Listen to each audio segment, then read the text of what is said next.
Yeah, you see that? Victory Monday. It's Victory Monday, ladies and gentlemen. Victory Monday. Good morning. 49ers are busy this Victory Monday. My hair is also a little busy. We need to fix that. How we doing, Niner fans? 49ers had a busy morning. I woke up and it was breaking news. Colton Mckivitz, he signed 3-year contract extension. We're going to talk about that. But just now, about like 10 minutes ago, 20 minutes ago, the 49ers have signed Kendrick Bourne to a 1-year, $5 million max deal. KB, do you love me? KB, do you love me? Yeah, we got him back. The vibe guy. This guy's the locker room, like, captain. The guy's great, man. At the end of the day, we needed injury help. I know we got George Kittle with the hamstring issue. We're all waiting for the update. Juwan Jennings has the shoulder injury. And now that they signed Kendrick Bourne, I'm kind of thinking Juwan Jennings is going to miss some time. And that sucks for him because he's got some contract incentive issues. But they bring back Kendrick Bourne, a familiar face who had a foot sprain, but it's fully healed. And he should be able to play this weekend, according to Adam Schefter. Again, 1-year deal worth $5 million max for Kendrick Bourne, who knows the offense, plug and play. You put him in. He knows what to do. Kendrick Bourne, locker room guy, veteran leader. The team probably is hyped up to see him coming back. Good dude. I loved him when he was here. He wasn't like the most elite receiver, but right now, beggars can't be choosers. You need some bodies. You need some people. And I'm telling you, man, Kendrick Bourne and Ricky Pearsall, that would be fun, bro. That's going to be his new bro. That's going to be his new dog. You know what I mean? He opted not to go with Debo. He didn't go with Debo. He signed with the Niners because he said, KB, do you love me? Need to go and play for Raj and his team now. Okay, I'm getting a little hyped up. But Kendrick Bourne, back to the Bay. Welcome back, Kendrick Bourne. Welcome back, KB. We do love you. We do love you. Kendrick Bourne is back, and he should be able to play this weekend, most likely, according to the report. So it's good. Low risk. You know, we know what we're getting out of him. You just need a guy that could come in and pick up the offense because your injuries are no bueno right now. So we're depleted. So it is a good thing that the 49ers have, some insurance with Kendrick Bourne, a guy that basically, like I said, he is a player from the past. He knows the roster. He knows what's going on, and it's all going to be fine. So now the other news this morning was Colton Mckivitz. Now this was breaking, huge news. I woke up. I have my phone on silent. So if it happens at 5 o'clock, 6 o'clock, I'm sleeping. People were texting me, Rod, wake up. Listen, I went to bed late because it was game day. I was like, oh, man, I should put my alarm out at 6 o'clock. I was like, no, I'm going to sleep till like 6:45. Woke up. Oh, man. Colton Mckivitz signed a 3-year, $45 million contract extension. And, they were hinting towards it all week. They were hinting, Colton Mckivitz, is he going to sign a contract? Is he going to sign a contract? I remember last week there was a lot of talk that they wanted to do this. And boom, they pulled the plug, or they pulled the trigger on it. And, last week a lot of people were, why Colton Mckivitz? Boom, bang, boom. They did it. And a lot of people are upset. Now, I know he's not the greatest offensive tackle. I'd say he's a slightly above average. He has improved over the years. You know what? He didn't let up the most pressures yesterday. Trent Williams looked gassed out there, but he's Trent Williams. Not saying that Colton Mckivitz is better, but at this point, Colton Mckivitz is pretty serviceable, and it's going to be hard to replace him if you let him leave in free agency because he'll probably command at least $20 million on the market if he has a pretty good season. You're giving him $15 million. You're paying him as much as Jalen Moore earned this offseason with the Chiefs, and he was a perennial backup. So this guy's a starter. You're giving him $15 million. So it is value in that sense. It is good value. Because if he left, and let's say Trent Williams retires after this season, you got no tackle. So at least they have a tackle, and they can still find some. They can add some in the draft. The Niners, they don't really put a lot of emphasis on offensive linemen. They don't.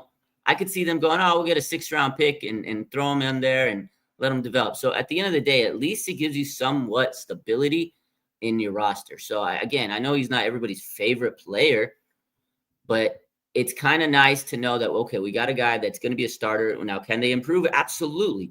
But 3 years for $15 million per, I think that's pretty much of a good deal for a tackle. It's hard to find really good tackles. He's not really good, but he's better than average. So I think it was a good deal for the 49ers. They got a guy that's going to be able to help them for a few years, and that's a tough position. People are mad that they're adding offensive linemen. At least they took care of that position. Again, Can they upgrade? They absolutely can. But at least now you have someone that can be on your roster, and maybe he can be swing tackle next year. If you upgrade, let's say you get 2 dogs at tackle next year in the offseason. He could be your swing tackle, but he's also capable of starting. So, whew. How's the P-Pills tight end doing? We don't know yet. We don't know it. How's it going, Papa? I'm good. Proud of Mckivitz. Yeah, I'm proud of Mckivitz as well. I mean, he came up 5th-round pick. We traded Matt Breida for him, and now he got paid $15 million a year. So I'm happy for him. Run blocking wasn't good. Yeah, it wasn't the best last night. Blocking in general wasn't good. Did you see Brock Purdy was under the most pressure he's ever had? I think it was like a 59% pressure rate. It's insane, dude. He was actually under so much duress last night. And he still had a great day, man. Like that's what's crazy. Let me see. I think my boy Kevin Kruger tweeted this out yesterday. Somebody did. Purdy was highly efficient on drop back passes across the board, posting a 0.41 EPA on a play on the ground. 49ers finished with a negative EPA. Understandable at CMC at 3.1 yards per carry. Let's see. This is it. Brock Purdy was pressured. This is it.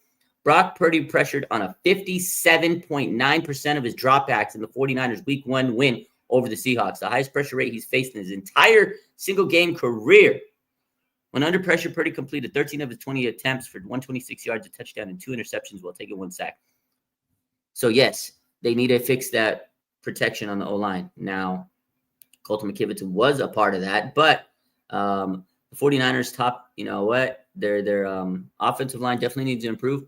But it wasn't just on Colton. He had some bad plays. It was through the whole entire O-line. They just were bottom of the barrel yesterday. I think they have to improve. But now, Colton, you got to go earn that $15 million. I think he's played good up until this point from last year. I think last year he improved from where he was early in the season. But still, does it justify giving him $15 million? He's going to have to earn that. But at the same time, Colton Mckivitz, again, if you were to lose him this season, I think it was what the 49ers are saying. If you lose Colton Mckivitz this season and then you lose Trent Williams, I'm not saying you're going to lose him this season, but what if he retires?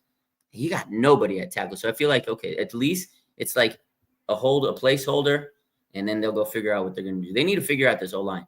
But that was a lot of money. I get it. For Colton Mckivitz, who hasn't been, Pro Bowler, he hasn't been, All-Pro, any of those things. He hasn't had a lot of accolades. But if you look at the market, Jalen Moore, his former teammate, his former backup, he got $15 million per year. So that's the market you have to pay for offensive tackle, at least middle of the road type of tackle. So that's the market. They wanted to extend him. Now the question is, should they have let him go and let him walk? They could have, but then how do you replace him? Who do you replace him with? That's the question, is who would they have replaced him with? And I don't know who they would have replaced him with. So it's going to be interesting this offseason. But you know what? We don't need to worry about the offseason. At least we have stability right now. Just got to pray these guys stay healthy. But honestly, that was huge news. That was actually very, very big news that the 49ers signed him this morning. I was very shocked. So I was very shocked. And yeah. Anyways, you guys have a good rest of your day. Kendrick Bourne, 49ers, 1 year, $5 million deal, and Colton Mckivitz, 3 years, $45 million deal. The 49ers were busy this morning, and we'll see how the rest of the day goes, but we'll be back live. I'm sure there's going to be injury updates for Kittle and Juwan Jennings. We'll do a whole Victory Monday live later. Just so much to do right now, but it was a good day. It's Victory Monday. I love you guys, and hope the Niners get some more good news for us. Anyways, you guys have a good one. Stay healthy, squad.